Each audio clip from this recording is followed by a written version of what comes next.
झेप घेतली भरभराट आणली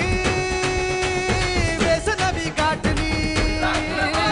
शिक्षणास रुजवली उद्योगास फुलवून पुढे प्रेम आहे या प्रेमातून मी जे सांगत होतो समोरच्यावर त्याने जी मला सांगितलं की तंबू आहे तमाशाचा प्रत्येक वेळेस तमाशाचा तंबू घेऊन जातोय त्याच्यावर मी सांगत होतो की त्याने एकदा धारूर मध्ये लावला एकदा अंबाजोगाईत लावला एक केज मध्ये लावला आणि केज मध्ये लावलेला एकदा पंचवड्यात आमच्या ज्या उमेदवार आहेत आता भगिनी सोबडगाव मध्ये त्यांच्या माध्यमातून आणि आता इथं पुतण्याच्या माध्यमातून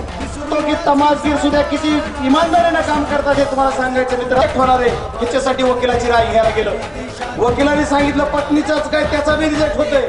चिंचोली मतदारसंघात म्हणले आमचा 67 वर्षाचा आमचा बालेकिल्ला आहे तुझा बालेकिल्ला रजिस्ट्री करून घेतो का 9 महिन्यात मी या पट्ट्यानं कारखाना उभा केलाय आणि तू आहे ती बी 9 वर्ष झालं चालू केला नाही एकच विनंती करायची बाबा हो की तुम्ही येणाऱ्या 16 तारखेला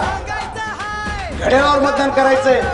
घड्याळावर मतदान याच्यासाठी करायचंय की तुमचा सर्वांचा विकास करायचा आहे आपल्या या मतदारसंघात राहिलेला अपूर्ण विकास पूर्ण करायचा आहे